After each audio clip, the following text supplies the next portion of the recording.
Hello, मेरा नाम सचिन है और आज हम पढ़ेंगे क्लास 8 का चैप्टर नंबर 8 एक्सरसाइज 8A का क्वेश्चन नंबर ये है 13।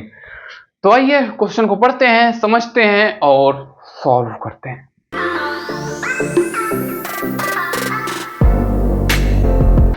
तो आ जाओ मेरे प्यारे दोस्तों, क्वेश्चन को पढ़ते हैं, सॉल्व करते हैं। तो बोला गया है a shopkeeper bot 300 egg at 80 पैसे each.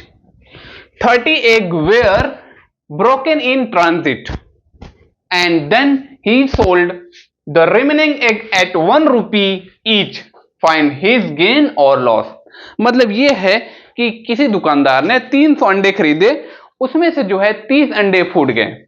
जो 300 अंडे खरीदे थे उसमें से सभी अंडे 80 पैसे के रेट के हिसाब से पर एग के हिसाब से मिले थे, और जिसमें से 30 एग उसमें से फूट गए, तो बचे हुए एग को उसने 1 रुपए पर एग के हिसाब से उसने बेचा था।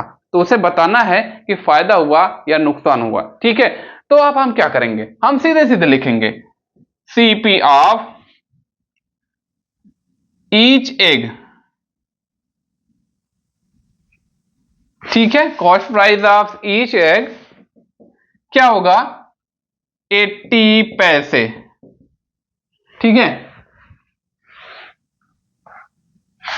और 300 एग खरीदे थे तो 300 एग का क्या हो जाएगा, सीपी ऑफ 300 एग क्या हो जाएगा, 300 इंटू 80 पैसे क्या हो जाएगा, 240 रुपये हो जाएगा। ठीक है, यहां तक तो समझ में आ गया, यहां तक। अब उसमें से 30 एग क्या हो गए थे, टूटे हुए निकले। हम लिखेंगे where 30 egg broken then remaining egg, where 30 egg broken then remaining egg,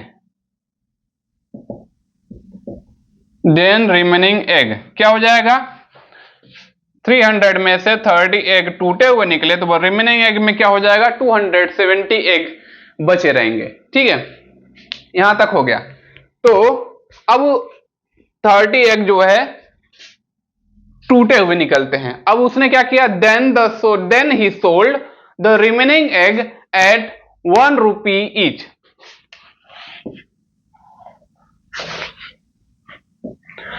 selling price of each egg हम क्या लिखेंगे, खरीदा तो था उसने 80 पैसे में, बेचा उसने 1 रुपए पर एग के हिसाब से। ठीक है, तो selling price of each egg,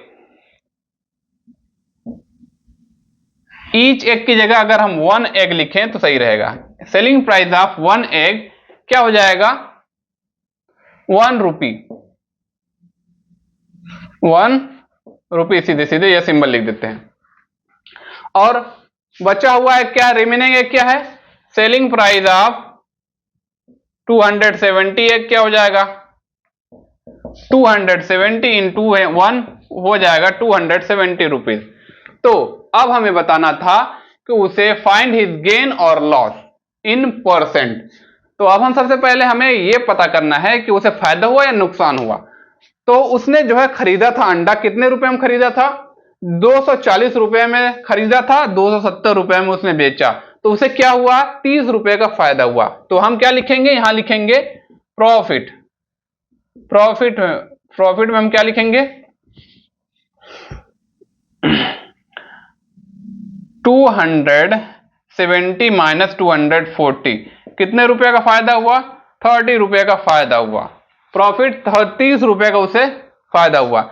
अब हम क्या करेंगे, हमें प्रॉफिट निकालना है, लेकिन परसेंट में निकालना है, कितने परसेंट का प्रॉफिट हुआ। तो जो भी निकलता है प्रॉफिट या तो लॉस, हमेशा कॉस्ट प्राइस के ऊपर निकलता है। ठीक है, तो कॉस्ट प्राइस यहां क्या है, कॉस्ट प्राइस है, यहां खरीदा था उसने 240 रुपीज में, बेचा उसने जो है 270 रुपीज में, प्रॉफिट हुआ 70 रुपए का। तो हमें प्रॉफिट परसेंट क्या होगा, प्रॉफिट परसेंट में निकालना, प्रॉफिट हमने नंबर में है, प्रॉफिट परसेंट क्या हो जाएगा, ऊपर तो हम लिखेंगे यहां प्रॉफिट लिखेंगे, नीचे लिखेंगे कॉस्ट प्राइस इंटू 100, यही होता है ना। तो प्रॉफिट कितने रुपए का है? 30 रुपए का है। कॉस्ट प्राइस क्या है? 240 है। मतलब 240 के मुकाबले 30 रुपया कितना परसेंट होगा, ठीक है, यही बताना है। ठीक है, सॉल्व करेंगे, हो जाएगा सॉल्व। ये हो जाएगा 0 0 3 8 24, ठीक है।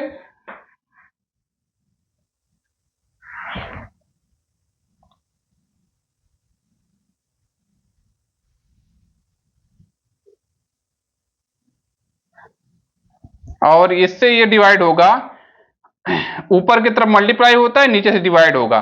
तो 100 को अगर ये हो जाएगा, इसको अगर हम आगे सॉल्व करेंगे तो ऊपर मल्टीप्लाई हो जाएगा, 100 हो जाएगा। 100 ये इसको डिवाइड करेगा, 100 इज डिवाइडेड बाई 8। जिसको नहीं आता वो इस तरीके से डिवाइड कर सकता है। ये 8 है, 8 1 द 8 2 8 8 2 द 16 डेसिमल सॉरी 12 4 8 ऐसे हम लिखें 12 4 बाई 8, ये हम लिख सकते हैं 12 4 बाई 8%, ये हम लिख सकते हैं। ठीक है, एक बात और, इसे हम 12.5% भी लिख सकते हैं, 12.5% भी लिख सकते हैं। ये भी सही है, ये भी सही है। ठीक है, तो आओ मुद्दे के बाद बात समझ में आए हो, वीडियो लाइक करिए, चैनल सब्सक्राइब एंड बाय।